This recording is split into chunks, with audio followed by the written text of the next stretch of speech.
Student, आज के इस वीडियो में हम बात करने वाले हैं कंपैरिजन बिटवीन फ्रैक्शंस।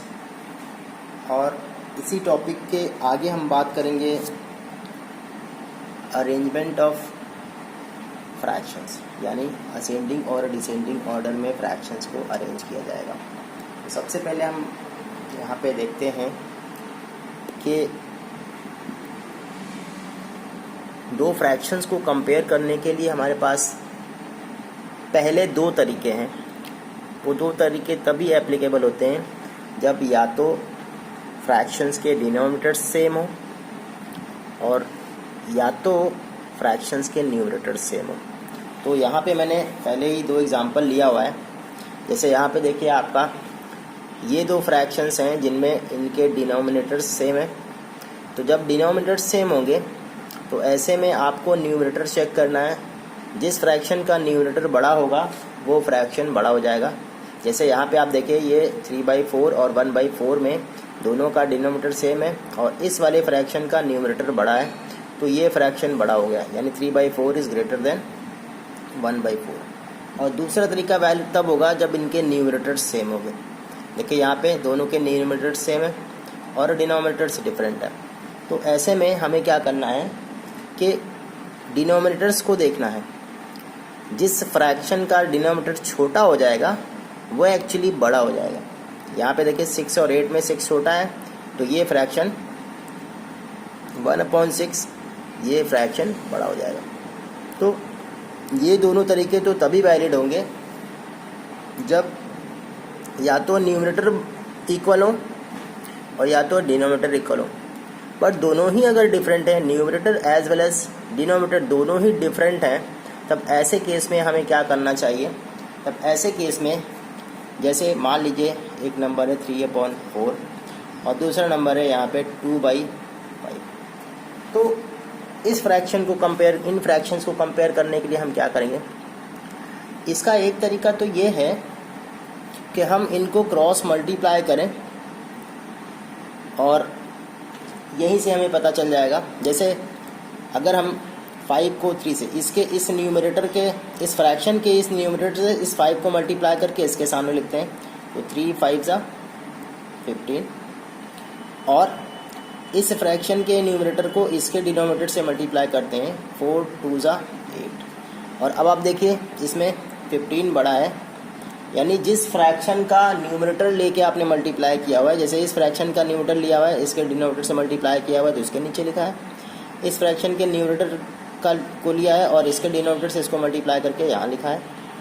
तो यहाँ से आपको इन दोनों का कंपैरिजन मिल जाएगा, जिसमें आपको पता चलेगा कि ये 15 बड़ा है, यानी आपको मिलेगा कि ये वाला फ्रैक्शन बड़ा है।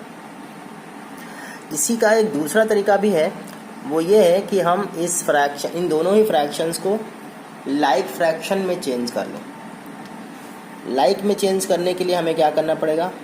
इसी 3/4 और 2/5 को हमें लाइक फ्रैक्शन में चेंज करना है। तो क्या करेंगे? इसके लिए हम क्या करेंगे?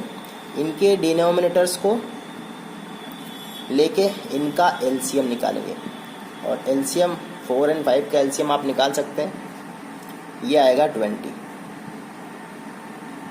इनका एलसीएम आ जाएगा 20। और अब हमें इन दोनों ही फ्रैक्शंस को ये देखना है कि इनका डिनोमिनेटर, इनका जो एलसीएम आया है ये बन जाए, यानी दोनों ही फ्रैक्शंस को ऐसे इक्विवेलेंट फ्रैक्शंस में चेंज करना है जिनका डिनोमिनेटर 20 हो। तो इसके लिए हम क्या करेंगे? भाई 3/4 को 4 को हमें 20 लाना है, तो क्या करेंगे? 3/4 इंटू क्या करें कि ये डिनोमिनेटर 20 आ जाए। तो ये दिख रहा है, 4 को अगर हम 5 से मल्टीप्लाई कर दें तो 20 आ जाएगा। मतलब हमको क्या करना है? इसके न्यूमरेटर और डिनोमिनेटर दोनों में 5 से मल्टीप्लाई करना है।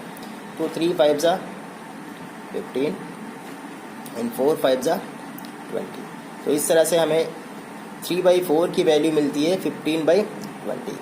बिल्कुल इसी तरह से सेकेंड वाला फ्रैक्शन भी लेते हैं। सेकेंड वाला फ्रैक्शन हमारा क्या है? 2/5 है। इसको इसका भी डिनोमिनेटर हमको 20 करना है। तो 5 को किससे मल्टीप्लाई करें, 4 से। जाहिर है कि 2 को भी 4 से मल्टीप्लाई करना पड़ेगा, तो 4 2 ज़ा 8। ये वाला फ्रैक्शन क्या हो गया आपका, 2/5 बन गया 8/20। अब देखिए दोनों ही फ्रैक्शंस हमारे क्या हो गए, लाइक हो गए, क्योंकि इनके डिनोमिनेटर सेम है। और जब इनके डिनोमिनेटर सेम होंगे तो हम इन्हें हमारे फर्स्ट मेथड से, जो कि ये था जिनमें डिनोमिनेटर सेम थे, अब देखिए जिसका न्यूमरेटर बड़ा वो बड़ा और जिसका न्यूमरेटर छोटा वो छोटा हो गया। तो बिल्कुल इसी चीज़ को हम यहाँ देखते हैं। अब हमारा यहाँ पे इस फ्रैक्शन का न्यूमरेटर बड़ा है, यानी ये हो गया। और अब इसको जिनकी वैल्यूज़ हैं इनके नीचे इनकी वैल्यूज़ लिख दें। 15/20 यानी ये क्या है, 15/20 की इसकी वैल्यू थी 3/4 और 8/20 की इसकी थी 2/5। तो आप देखें 3/4 इज़ ग्रेटर देन 2/5। अब इसके आगे हम इसी मेथड को अप्लाई करेंगे जब हमें मोर देन 2 फ्रैक्शन दिए जाएंगे और हमें ये कहा जाएगा कि उन्हें असेंडिंग या डिसेंडिंग ऑर्डर में अरेंज कीजिए। तो हम इनमें से जिस भी मेथड को एप्लीकेबल पाएंगे गिवन फ्रैक्शंस को अरेंज करने के लिए, जैसे अगर ऐसे फ्रैक्शन दिए जाते हैं जिनके डिनोमिनेटर सेम होंगे तो उसको हम सीधे सीधे क्या करेंगे, उसके न्यूमरेटर्स को कंपेयर कर लेंगे। और अगर ऐसे फ्रैक्शन दिए जाते हैं जिसमें न्यूमरेटर सेम होते हैं तो हमें उनके डिनोमिनेटर्स के अकॉर्डिंग उनको अरेंज करना होगा, जैसा मैंने पहले डिस्कस किया था। और अगर डिनोमिनेटर और न्यूमरेटर दोनों ही डिफरेंट आते हैं तो हम इस मेथड का इस्तेमाल करेंगे, जिसमें हमने क्या किया है, एलसीएम लिया है और सारे के सारे फ्रैक्शंस को उनके डिनोमिनेटर्स को उस एलसीएम के बराबर करते हैं और फिर उन्हें हम अरेंज करते हैं न्यूमरेटर्स के अकॉर्डिंग। तो इस तरह से अब आइए देखते हैं कि असेंडिंग और डिसेंडिंग ऑर्डर में कैसे अरेंज किया जाता है गिवन फ्रैक्शंस को। सो सपोज करिए आपको फ्रैक्शन दिए जाते हैं 1/4, 2/5, 9/10,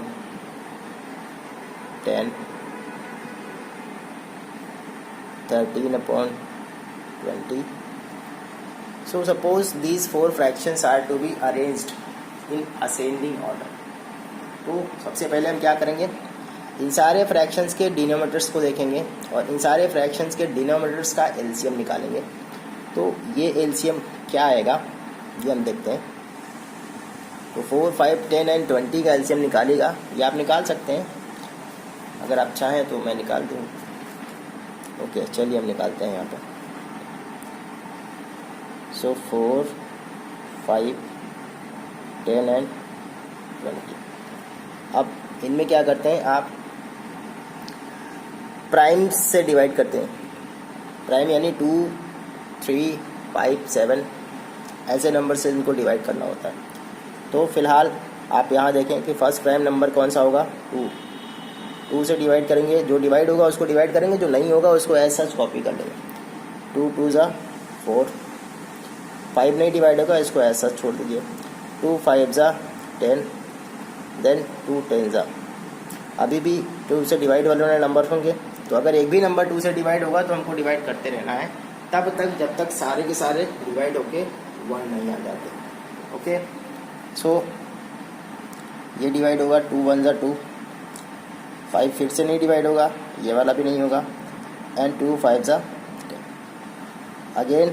अब अगला प्राइम कौन सा होगा, 3 से डिवाइड होगा नहीं एक भी, तो हम क्या करेंगे 5 लेंगे। 5 से ये डिवाइड हुआ तो है पहले से, यहाँ डिवाइड करेंगे 1, यहाँ आपको क्या मिल गया, यही आपको एलसीएम मिल गया। 2 × 2 × 5 दैट मीन्स 20। तो ये आया इनका एलसीएम और यही एलसीएम हम बनाएंगे इन सारे के सारे फ्रैक्शंस के डिनोमिनेटर के बराबर। यानी अगर हम ये लिखना चाहें तो 1/4 × 20 करना है तो हम क्या करेंगे, इसके इस डिनोमिनेटर से इस 20 को डिवाइड कर दें। 4 5 ज़ा 20, 5 टाइम्स में आएगा, दैट मीन्स कि हमको यहाँ पे इसके डिनोमिनेटर को 5 से मल्टीप्लाई करना पड़ेगा। तो इसी से हम इसके न्यूमरेटर को भी मल्टीप्लाई करेंगे। तो ये हो गया पहला फ्रैक्शन। दूसरा फ्रैक्शन भी ऐसे हम करेंगे। 2 5 ज़ा सॉरी। सो 5 से हमें 20 लाना है तो हमें क्या करना पड़ेगा, इस 5 से डिवाइड करेंगे 20 को, 5 4 जा 4 आएगा, यानी हम इसको 20 बनाने के लिए 4 से यहाँ मल्टीप्लाई करेंगे, तो इसी 4 से ऊपर भी मल्टीप्लाई करेंगे। अगला फ्रैक्शन 9/10। अब ये 9/10 को आपको क्या करना है, डिनोमिनेटर को 20 करना है, यानी 10 का 2 टाइम्स ले जाने पे बनेगा 20, यानी हमको क्या करना पड़ेगा, इसको 2 से मल्टीप्लाई, तो यहाँ इसको भी 2 से मल्टीप्लाई करना पड़ेगा। Last but not the list 13/20, ये ऑलरेडी इसका डिनोमिनेटर 20 है तो हमें इसको करने की ज़रूरत नहीं है।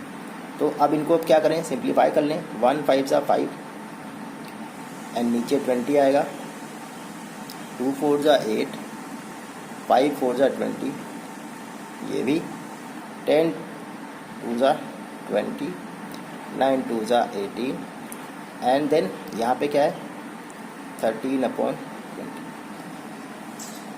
देखिए इस तरह से। अब क्या इनको हम कंपेयर कर सकते हैं। हमारा जो सबसे पहला मेथड था जिसमें हम डिनोमिनेटर्स को सेम देख के न्यूमरेटर्स को कंपेयर कर लेते थे, तो अगर हमें इनको असेंडिंग ऑर्डर में करना है तो हमें क्या करना पड़ेगा, तो देयर असेंडिंग ऑर्डर, इनको अगर हम लिखेंगे असेंडिंग ऑर्डर में तो सबसे पहला वाला, फिर उसके बाद वाला भी ठीक ही है, फिर उसके बाद वाला यहाँ पे 13/20 लाना पड़ेगा और फाइनली 18/, ओके। सो अब आप देखें यहाँ पे ये जो फ्रैक्शंस हैं ये तो हमें नहीं मिले थे जिसको हमें अरेंज करना था। हमें कौन से फ्रैक्शंस मिले थे, वो ये थे और इन्हीं की वैल्यूज़ हैं ये। तो हमें ये इन फ्रैक्शंस को हटा के जिनकी वैल्यूज़ हैं ये उनको यहाँ रखना है। तो 5/20 की जगह 1/4 रखना पड़ेगा, सो 1/4। देन अगला नंबर 8/20 है जो किसकी वैल्यू है 2/5 की। अगला 13/20 यानी ये वाला है। देन अगला 9/8। So this is the ascending order arranged to the given fractions. ये फ्रैक्शन थे, आपने इनको अरेंज किया, ये असेंडिंग ऑर्डर है।